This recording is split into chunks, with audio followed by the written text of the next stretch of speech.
Okay. Good afternoon, councillors. Welcome, ladies and gentlemen. I declare this meeting open.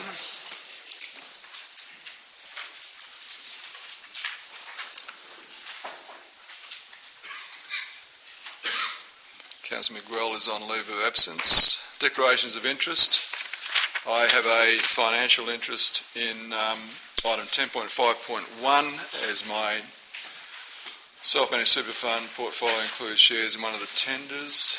Councillor Steck declares a financial interest in item 10.2.2 as the partner owns the property, or owns Citygate, I beg your pardon. Councillor Warnock declares an impartiality interest with respect to item 10.5.1 as she does Aquis PR, and a water pipe will be relocated. Any further declarations? Councillor Jones. Yep. It's an impartiality interest. Thank you. Councillor McGuinness, 10.4.5, impartiality interest as he owns a house in Steer Crescent. And Councillor Morris, 10.5.1 is a financial interest. Are there any further declarations? We have no questions from the public tonight. Councillors, thank you.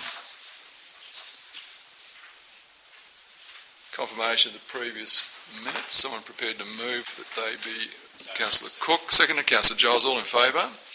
It's carried unanimously. Thank you. Councillors, do we have any petitions tonight?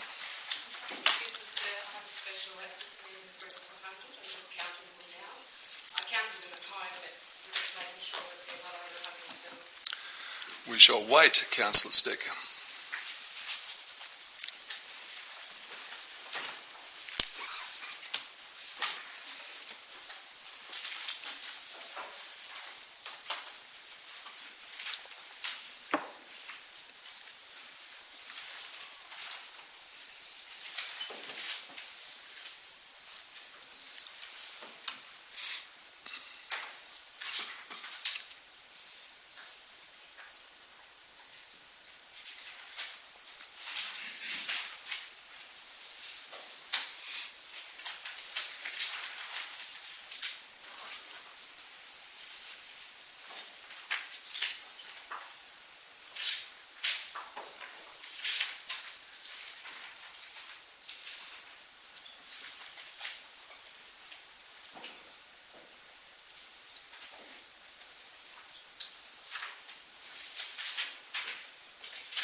So it's a request for a special electors meeting? Yes, sir.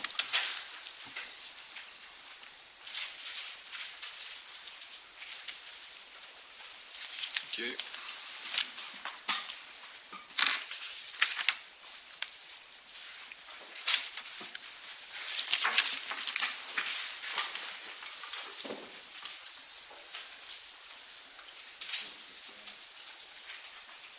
Sorry, sir, it has some more.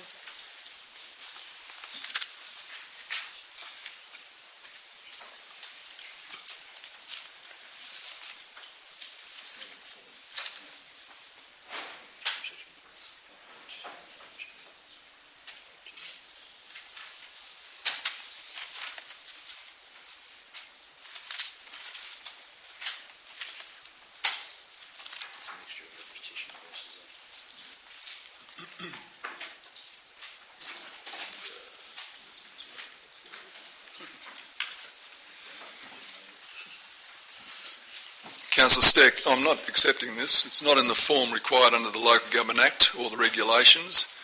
There is a particular form required under the Act and regulations which specifically specify the calling of a special electors meeting. It doesn't comply. Are there any petitions? Excuse me, sir, that's not written in the Act. I followed what was written in the Act. Well, you're wrong. Sit down. Are there any further petitions? We have three requests for presentations tonight, councillors. Mr. Stephen seeks approval to speak to item 10.5.1. All those in favour, please indicate. That's approved.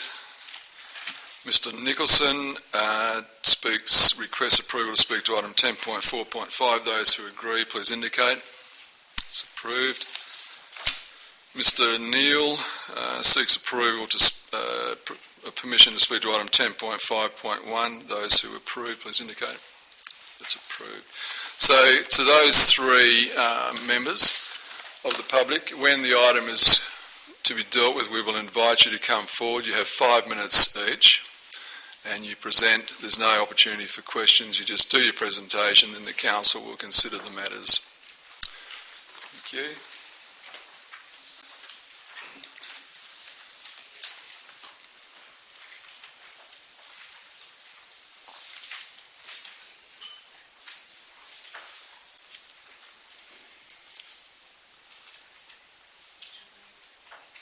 So, councillors, dealing with the agenda tonight, coming out so far, we have 10.2.2,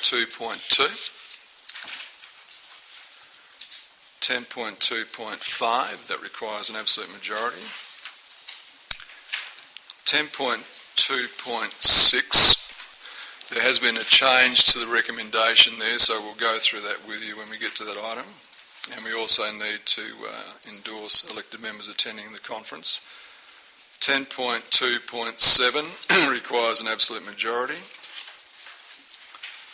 10.4.5 and 10.5.1. Are there any other items, councillors? Councillor McCleary?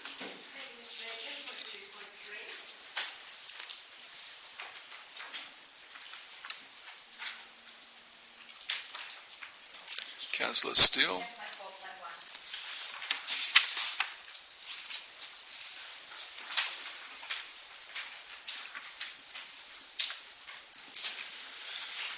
Okay, can I have someone move the balance, please? Councillor Cook, Councillor Hayward, all in favour? It's carried unanimously, thank you. 10.2.2, Councillor Steck.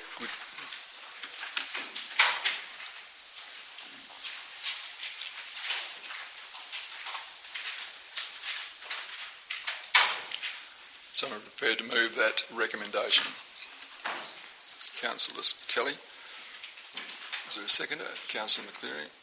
Councillor Kelly. Thanks, Mr. Mayor. Just to say that this block of land, which has got quite some value with being able to be developed, we've received a good offer on it. I think that if there was any concern that I might have would be with the hydrology of the unit, that is the drain, plus the drains running off that site. But I note that in Part 3, it's subject and conditional upon the statutory advertising of such disposal, and they will go, or that particular aspect of it will go out to the various authorities that will need to make a judgment on that. So on the basis that this will not impact on the hydraulics of the drainage of Bunbury, Mr. Mayor, I think this is a good outcome for Bunbury, given that the money raised will be put into our community chest. Thank you. Councillor McCleary. Okay, anyone speaking against this one? I'll put it all in favour. It's carried unanimously. Thank you. Councillor Cook, would you mind inviting Councillor Steck to rejoin us?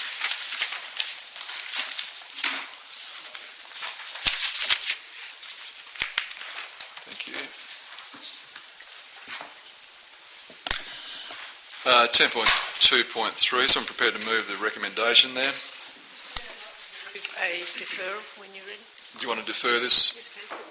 For what reason and for how long? I would like to defer this for 2 rounds, which will bring us nearly to the end of June, which is still in the time. And it being that we received a letter today, just late this afternoon, from the community nurse, giving us information also to state that it was actually unique that the City of Bunbury pays a private enterprise for community health to run one of their clinics, the rent. And so we need to ask our CEO to discuss this with the state health, because it's actually health is a That's fine, Councillor McCleary. Okay. Yeah, thank you. That'll do. Seconder to that deferral, Councillor Steele. I'll put it all in favour. Those against? That's carried. So that item is deferred for 2 rounds.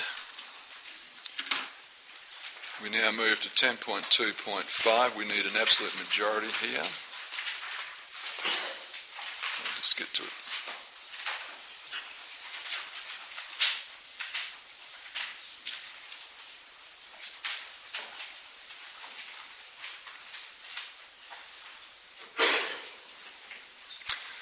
So I'm prepared to move.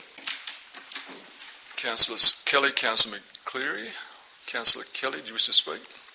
Yes, Mr Mayor, just one of those things that comes along every year, the fees and charges, and we've always had to look carefully at how we raise those fees and charges. I know there's been some discussion about the so-called in-kind contribution that the city might make to various organisations as we go.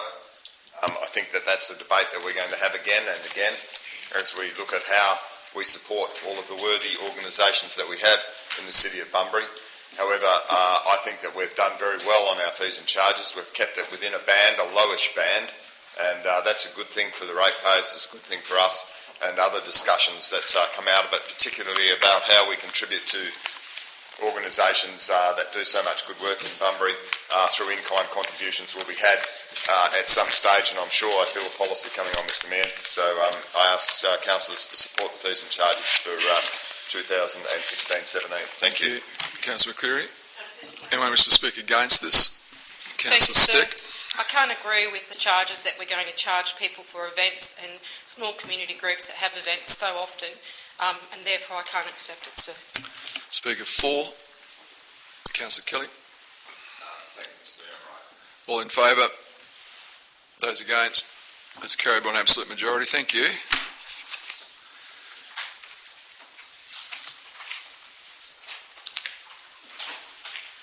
Ten to 6, councillors. There's been a change here.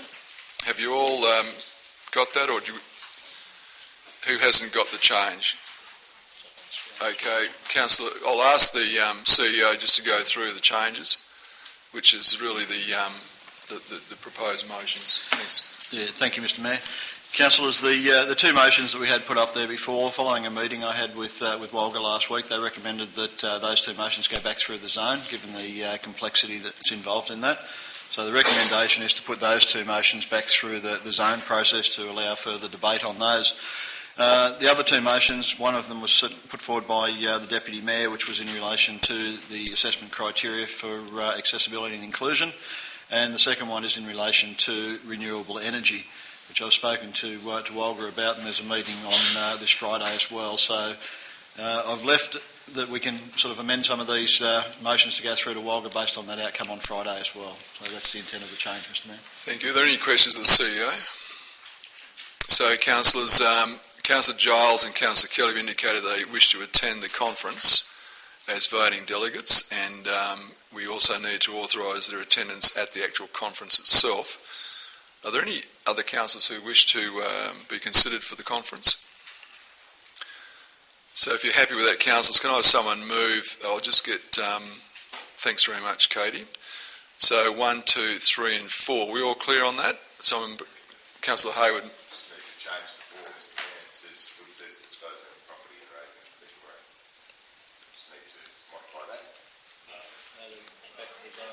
They're going back to the zone. Sorry. Yeah. We okay? So Councillor Hayward moves. Seconder, Councillor Jones. Is there any discussion, councillors? I'll put it all in favour. It's carried unanimously. Thank you.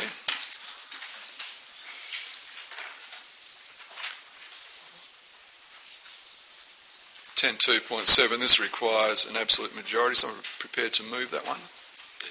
Councillor Kelly, seconder. Councillor Cook. Likely to be any discussion? I'll put it all in favour. It's carried unanimously. Thank you.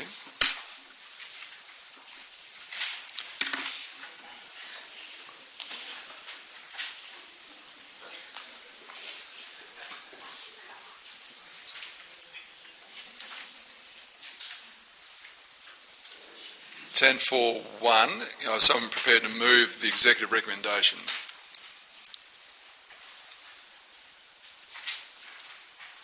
Councillor Hayward, seconder. Councillor Cook. Councillor Hayward. Thanks very much, Mr Mayor. I must say, when I first read this one, I didn't have as I wasn't in attendance last week, I was a bit concerned, but I have been able to have a chat to our officers about this. It is expensive, but the reality is that these machines need to be upgraded. The actual cost of having them on these communication networks is not as expensive as I first thought they may have been, around $1.50 a day per machine, somewhere in that kind of ballpark cost, and the machines generate more money than that. The new ones that potentially will be coming, should this go through, will enable people to use their credit cards, which I think will be a big step forward. I know there's been a lot of frustration out in the streets about the fact that people don't have the right change. So I think that's a step in the right direction. And by just purchasing some new ones and keeping some old ones that they can pull the bits out of, and they'll keep the other ones alive for a bit longer. So I know it's expensive, but I would urge you to support it. I think it's a step in the right direction, and it's one that we need. Thank you. Councillor Cook. Speaker against. Councillor Steele. No? You don't want to? Okay, Councillor Steck. Yes, sir. Thank you. I have an article here that I've kept from my office. It's from March 26, 2012. It relates to the Chamber of Commerce and their absolute angst with the parking metres, and that was when the parking metres went in at 2010. And they still today do not like the parking metres. So I'd be an advocate just to rip them out and save the ratepayers the cost. Speaker for. Councillor Hayward. Close. I'll put it all in favour. Those against. It's 2. That's carried. Thank you. Sorry, missed you.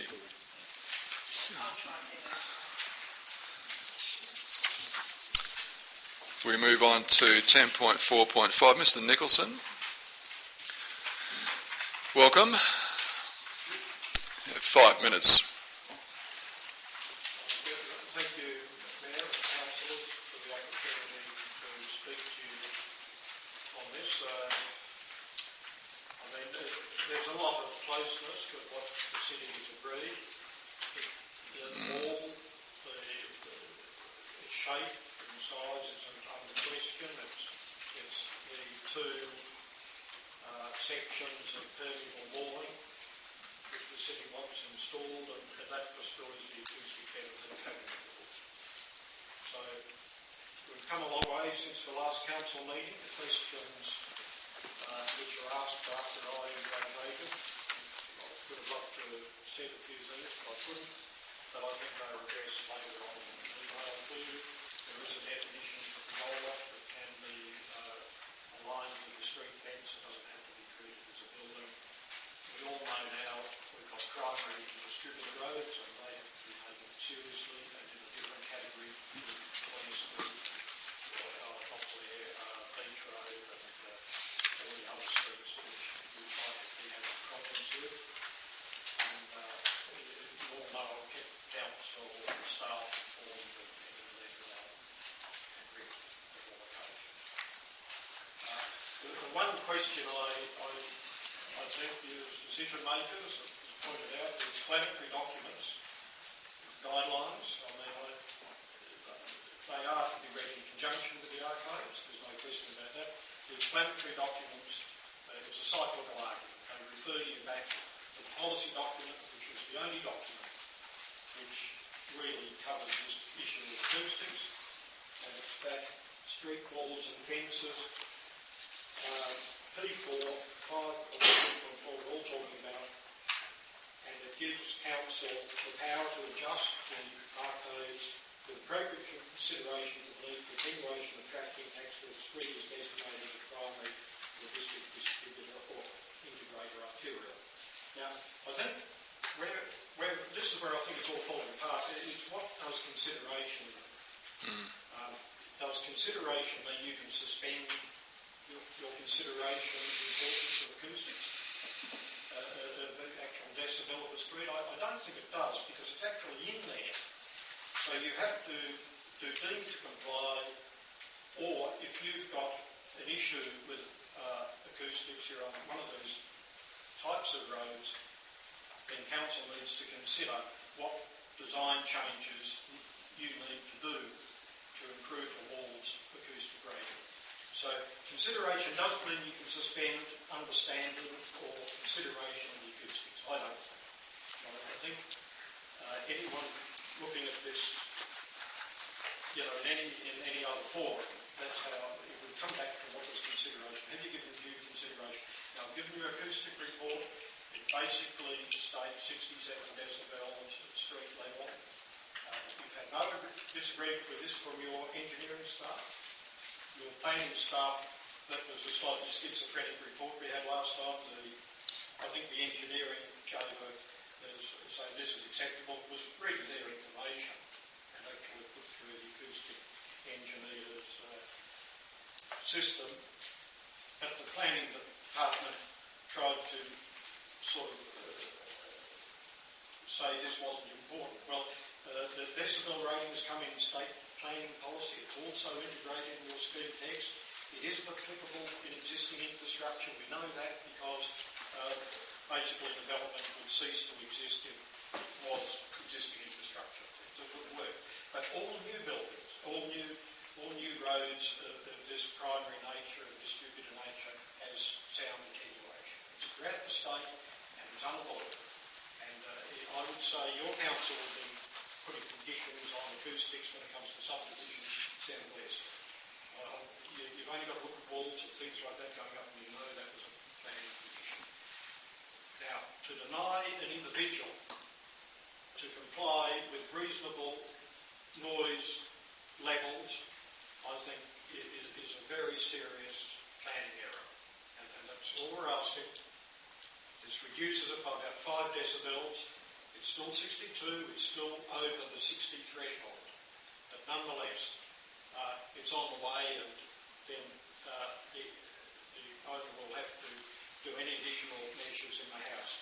The state planning is measured a metre from the living room. It's measured in an outdoor area. Mr. Nicholson, you'll just have to summarise now. I'll finish. For those reasons, I'll be very happy if you would support the alternative recommendation which is published. You've seen it a few times, and I'd love someone to move it and second it, because I think Council is in a lot safer position to recognise the two policies. And if I was advising councillors as the decision makers, I think my proposal is safer. Thank you, Mr. Nicholson. Councillors, I'm prepared to accept a mover for the executive recommendation or the alternative recommendation.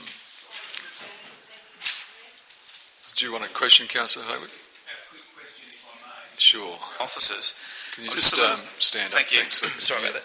Yeah, I'm just a little concerned about what was presented in terms of the alternate recommendation where it says in 1.2 the front fence must contain 2 panels which are visually permeable. Is that going to be, have I misunderstood? I thought that the presentation that was just before us suggested that wouldn't. That's right. Wouldn't Yeah, work. that's the preference of the proponent. But Mr. CEO, do you want to direct that question to a planning officer? Yep. Thank you, Mr. Mayor. As I said, the alternative recommendation does seek, that's proposed by the officers, does seek to put 2 panels at least along the front fence that are permeable. But that has been said before, that's not acceptable to the proponent who seeks that all the panels should be solid up to 1.8 metre high. Can I have a seconder to the executive alternative recommendation? Councillor McGuinness. Councillor McCleary? The alternative recommendation? Yes. Well, let's hear those. You've got Number them. 1, where it says gatehouse, could we change that to pergola up the top? Yep. Introduction. Then if we go down to 1.3, I would like it to read the front fence and delete including any associated structures shall not exceed a maximum height of 1.8 metres above the natural ground level, and I'd like to delete the rest of that. And I'd like to add a 1.6. Pergola shall be roofed with a permeable material. Full stop. So, Councillor I said it wrong. McGuinness, are you happy with those amendments, those changes to the exec recommendation? Yeah. Okay. Councillor McCleary? Thank you, Mr. Mayor. I think that with these small changes that are amendments I put in here, that I believe that the developer and the planning department can live happily ever after. Thank you. Councillor McGuinness. Is there a speaker against this? Councillor Cook. Thank you, Mr Mayor. Yes, councillors, I propose to vote against this recommendation and would propose an alternate motion, which would be basically the same except would get rid of 1.2. So, councillors, we've heard from Mr Nicholson. We've read all the letters and seen all the reports.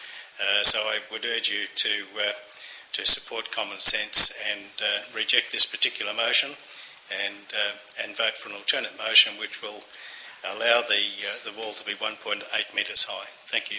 You speaker for, Councillor. Is it possible for me to potentially move an alternative now?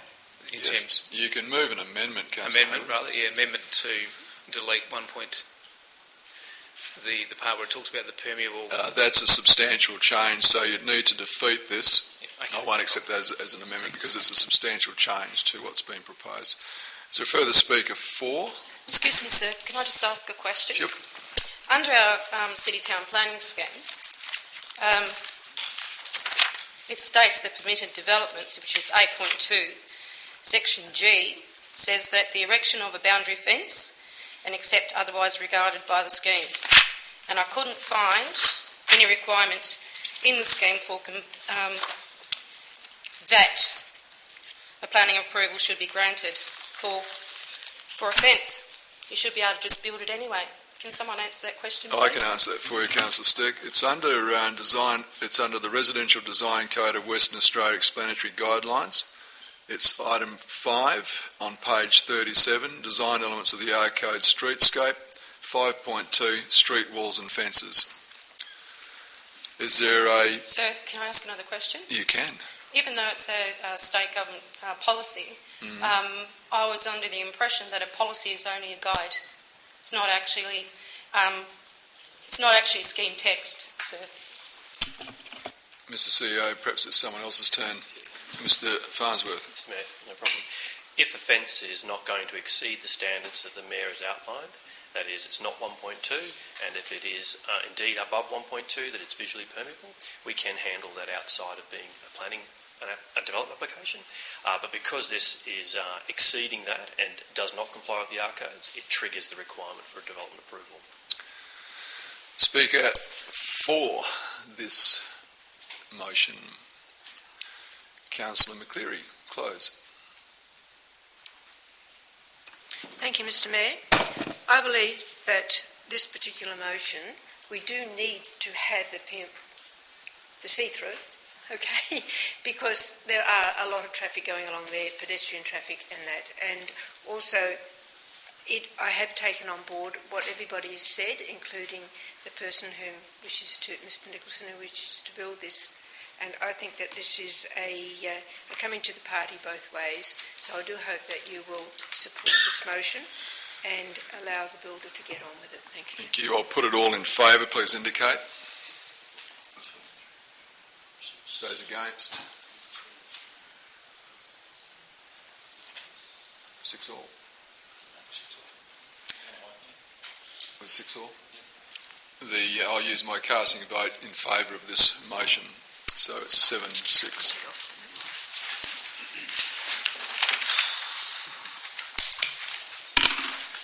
Mr Deputy Mayor, 10.5.1 councillors. I and Councillor Morris will leave you.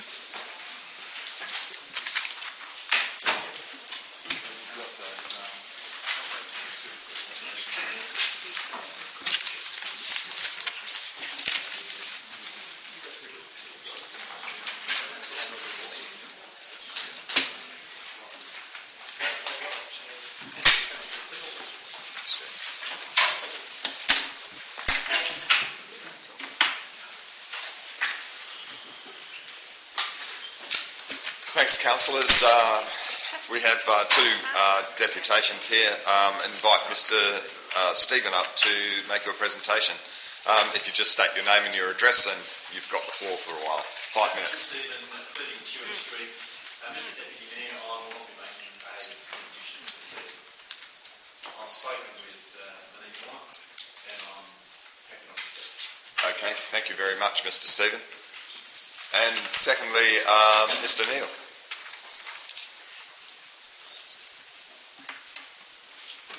Rob Neal, 45 Picking Crescent. Greetings, councillors. I've come tonight with a few sets of credentials, I guess. I'm a highly experienced cyclist with the pleasure and the privilege of cycling overseas quite a bit in some of the great cycling cities of the world, like Copenhagen and Portland and Paris and Berlin and some others, and some more challenged countries as well, Greece and even Bangladesh and some others. And so I understand what good cycling infrastructure does for a city. And my other credentials are on the chairman of the Greater London Bicycle Users Group, and I've held that office for 6 years. And it's a group that was first organized in 2009 after the London Bicycle Plan in 2009, and it was approved by council in 2010. And with the help of Noel Whittle and Peter Exley, the three of us formed the group with the purpose of advocating for cycling issues and for pushing along some of the recommendations of the plan itself.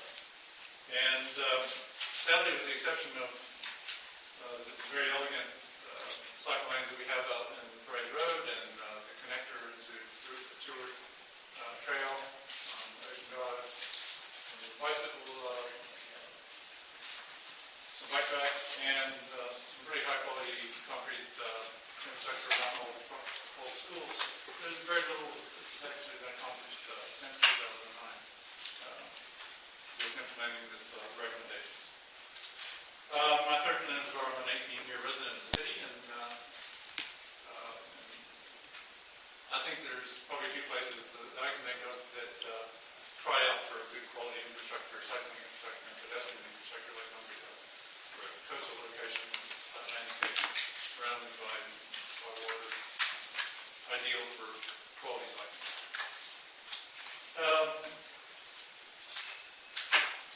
My read on the current commodity drive plan is that it could be much better.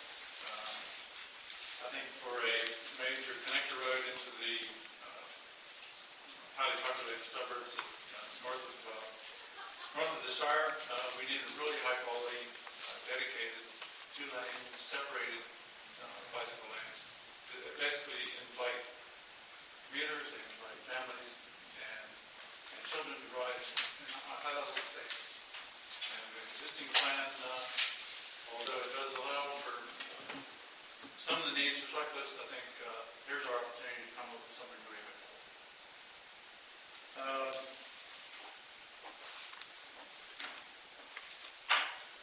The justifications that I heard in last week's meeting about the requirements for the funding, the situation with the railroad reserve, there must be ways of getting around that will allow for us to come up with a better plan, something that is really outstanding, and something that the legacy of which would be something that we'll all be proud of. If you ask any of the cyclists, and I often do, about their impressions of what hasn't been, what ended up with the outcome of Ocean Drive, there's always regrets. Just hoping that we don't end up there in years to come. Here's an opportunity to come with a great connector to these, to come in and out of town, and just want reconsiderations of the existing plan. Thank you. Thank you very much, Mr Neil. Councillors, the motion is on 10.5.1 on page 58. Do I have a mover? Councillor Stack. I have an alternative motion that I'd like to move. I'll be looking for a mover for the motion as it is. If that fails, then I shall work through there. Thank you. It's moved by Councillor Hayward, seconded Councillor Warnock. Councillor Hayward. Thank you very much. I appreciate the input. Thank you very much for that. One of the challenges with all of these things is to keep improving what we're doing, and I can say that as a cyclist, although certainly not with the level of expertise of some of the people tonight in the gallery, I have ridden my bike across the rickety old wooden walkway quite a few times and had bits fall off it from the vibrations. And I think that what is being proposed is a massive improvement on what we have now. Does it go all the way? No, it probably doesn't. But I think that we as council need to make common sense decisions. We need to use our resources to be able to achieve the best outcomes we can within the scope that we have. And right now we have an opportunity that's before us. The funding, everything's fallen into place, and it can be very, very difficult to get state government and local government, everybody to move in line together to be able to deliver an outcome. And right now we have the opportunity to make a decision tonight which will deliver a pretty darn good outcome for motorists, for our city, for pedestrians and for cyclists, albeit perhaps not everything that was desired. And on that basis, I think that we should move forward with it. It's part of the wider plan to develop Bunbury through that waterfront area, and it's a significant step forward for our city. And I just really encourage councillors to support it and to get the work underway. Thank you very much. Thank you, Councillor Hayward. Councillor Warnock. Thanks, Mr Deputy Mayor. Tonight we're here to talk about awarding the tender for these works for Kambana Drive. The design for this was passed unanimously by this council and most of the councillors in this room over a year ago. So we're not talking about the design now, we're talking about the tender and awarding it. Now, WA's Peak Cycling Group, Bicycling WA, has viewed the plans and is happy with this design. It takes into account future traffic increases with the Bunbury waterfront development, the Department of Parks and Wildlife, the Dolphin Discovery Centre, and as well as a population of Wandoo in the future. It's going to be a main entry into the city that we can all be proud of. It's got a dual-use path, so everyone can use it, from bicyclists to walkers to skateboarders to rollerbladers to prams. There's going to have 2 cycle paths and a 2-way traffic made safer by a median strip. The redevelopment of this will also kickstart the beginning of stage 1 of our long-awaited and hard-fought-for Bunbury waterfront development, which includes the redevelopment of the Dolphin Discovery Centre, Depot, and the roundabout that sits between these 2 buildings on Kambana Drive. So we need to get Kambana Drive started so we can get the rest of this started. In summary, we have support from WA's Peak Cycle Group, a design that caters for future traffic movements and a design that well and truly caters for all users. So on that basis, I would like all councillors to support this. Thank you. Thank you, Councillor Warnock. Is there a speaker? Question? I have a question if I can. Please do. The question was about, we talked at the briefing about some amendments to the current proposal, so still going ahead with the tender, but those being the rumble strip, re-looking at the barriers and delineated colours of the asphalt. Those tweaks, if you like, or amendments to have they been taken into account, or how would that be handled in making sure that those recommendations that I think quite are useful can be incorporated to the current tender? Okay, we're talking about the design specifications, and I'll just hand to you, Mr CEO, please. Yeah, through the Deputy Mayor. Certainly the Director of Works and Services provided a response to most of those during the week. Most of those issues will be dealt with through the detailed design, but prior to going to construction work. So the colour differentiation between that will be addressed as part of that. They're still investigating some of the alternate options in relation to the separation. And certainly the narrowing of the medium strip to provide an increased width on the dual-use path is also being considered. So all those issues will be done with as part of the detailed design drawings. Councillor Steck, speaking against. Yes, sir. Thank you. Thank you. I just want to point you out to a couple of documents before I start my debate. This is the Greater Bunbury Regional Scheme. On page 16. It talks about the development on reserved land, owned by or vested in a public authority. It says permitted development on reserved land. Any related car parks, public transport, interchange facilities or associated means of pedestrian or vehicle access. Any development or class or development that the Commission, by resolution, notice of which is published in the Gazette, declares to be development not requiring approval by the Commission. Therefore, we can develop on the land. I want to point you out to Bunbury Integrated Land Use and Transport Vision 2030, page 3. It says key issues, protecting the city from potential traffic congestion in the future, minimise intrusion of trucks into residential areas and conflicts with other road users, providing high quality facilities for cyclists, pedestrians and people with disabilities. Point of order, Mr. Deputy Mayor. Thank you. The motion is on the tender, not on the design that was pointed out by Councillor Warnock. And I believe... However, I think Councillor Speck is getting to a point, so... Thank you, sir. I also want to go to page 17, which is 4.3.3, Regional Rail Station Terminus. It says that, I won't keep reading all through it, but it says that the future, it's recommended that your future sitting for the Bunbury Railway Station be in the shopping centre near the Bunbury Forum. It says it was very unlikely that the rail will ever be coming into the city. So I tabled this document. Last week I asked the CEO, was this train reserve or rail reserve part of the waterfront development? He said no, it wasn't. I'm saying yes, it is. Here it is here. This is February 2012. Perth to Bunbury fast train service. Bunbury waterfront development. 3 places only. CBD Bunbury.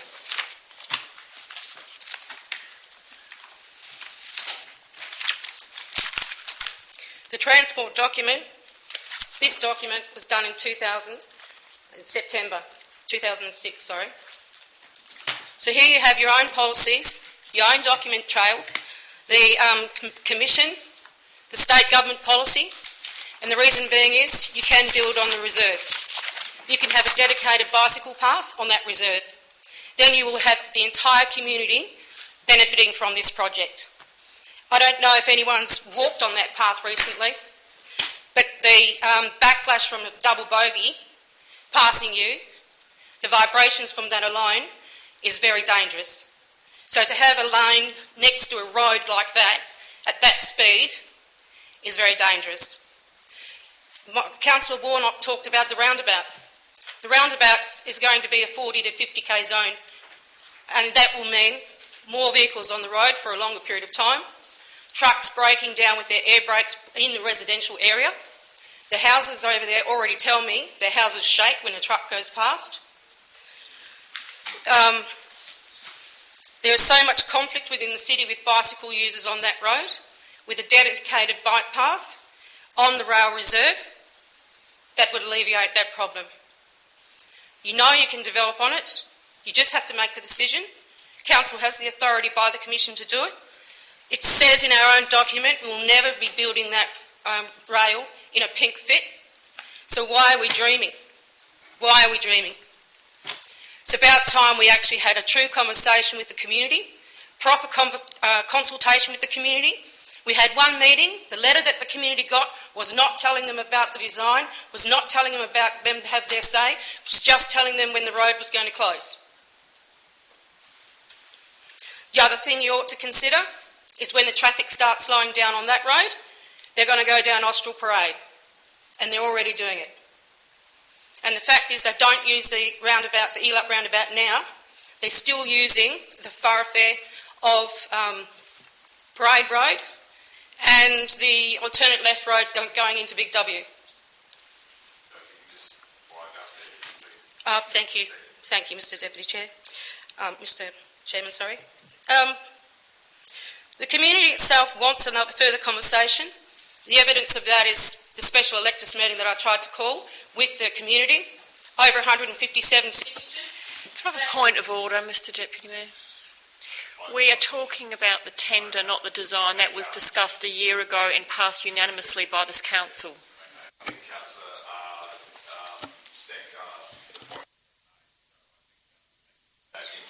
I'll just wind up, sir, if I could. No, I think that's enough now. I have a suggestion, though, which may actually come into this being certainly just Thank you. at the moment.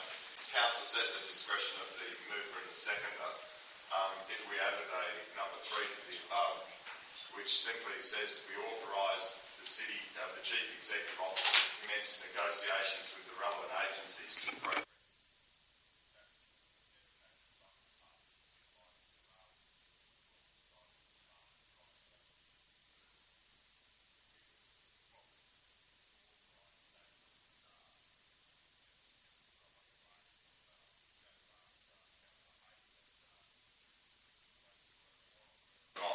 That is an elegant solution to the voice of Mr. Deal and also to Councillor Stack.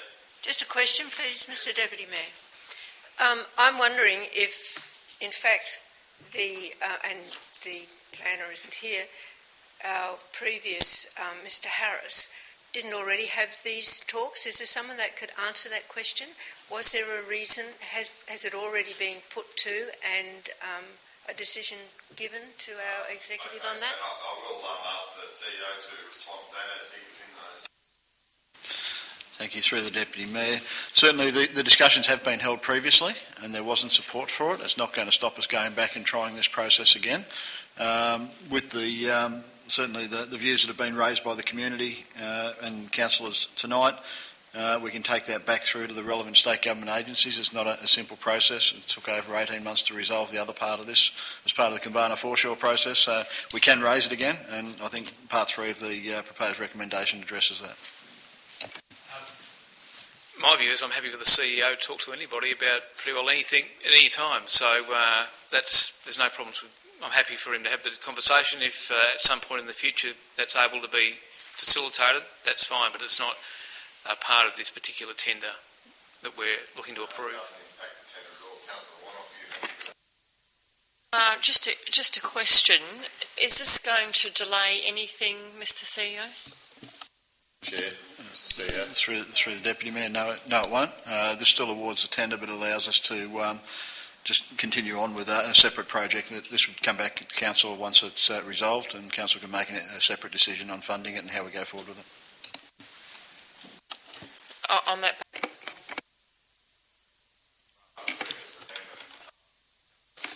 I just have a question. Yes, sir.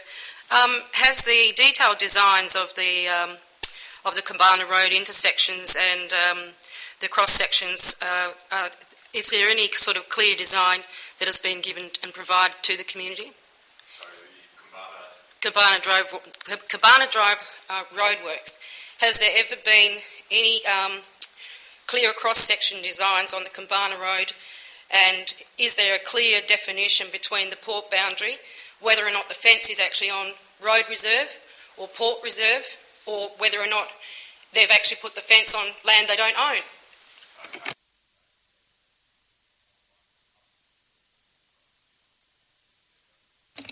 Thank you. Through the Deputy Mayor. Certainly the process that we've gone through in terms of the survey work and everything else, identifying where the road reserve sits, which is the boundaries that we operate within for this tender, has been done. We do know where the road reserve boundaries are and the level of, I guess, encroachment into the Leschnell Inlet from the works that are to be done.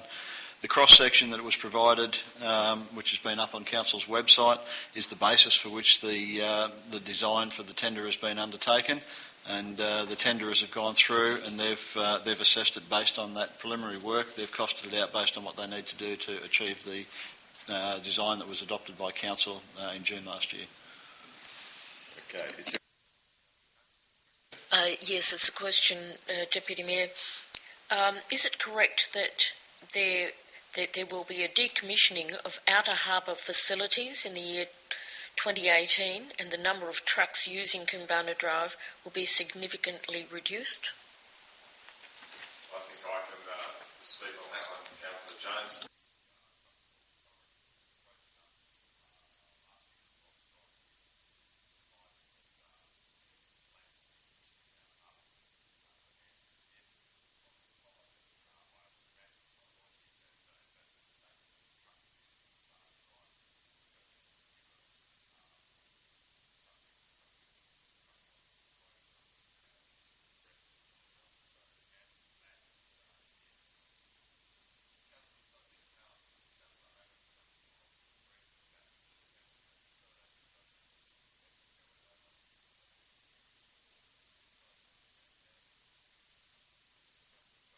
Thank you, Deputy Mayor. As you all know, I'm a great proponent of cycleways and pathways. I do see the design that we have at the moment and the tender being let as a great step forward. It is only 600 metres of road and pathway. Nonetheless, it is a great improvement on what we have already. But I also am very pleased to see that there may be some other design that we may be able to look at in the future if the CEO has any better luck than last time. And I would be pushing for any of these cycleways to be connected up to the CBD and other places, because at the moment we don't seem to have we have a plan, but we're not really putting that plan into practice very well. So I urge you to support the current tender so that we can get underway and see some progress. The money's there, we need to get on with it, but I'm also very happy that we might look at something better in the future. Thank you. Thank you, Councillor Giles. Is there one speaker against? Thank you very much. Yeah, I absolutely agree with what Councillor Giles has put there in terms of it being a step forward. The points that Councillor Steck made are absolutely true about the situation out there right now is quite diabolical. It's not safe now. And as I said, whilst this may not deliver everything in this first go that people were hoping for, it is just a massive step forward, and we just need to get on with it. So I just encourage people to support it. Thank you.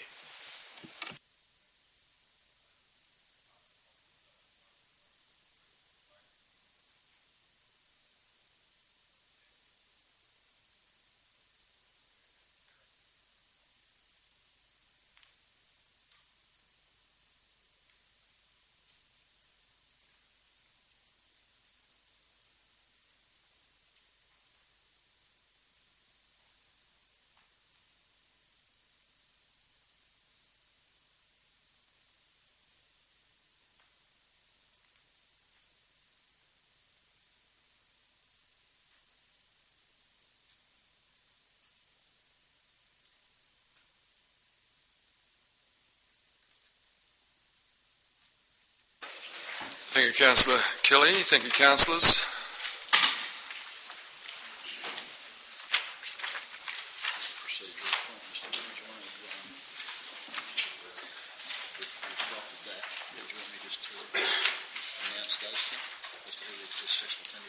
Yes. Yep. I'll direct your attention to the CEO, councillors. Yeah, thank you, Mr. Mayor. Councillors, the resolution was just passed in relation to the awarding of the tender. Just for the public record, Urtec Holdings Proprietary Limited, their alternate 3 is the recommended tenderer on the basis of best value for money, and the contract price is $3,143,788.96, excluding GST. Thank you, Mr. CEO. Councillors, ladies and gentlemen, thank you very much for your attendance tonight. I declare this meeting closed at 6:23. Thank you to the officers.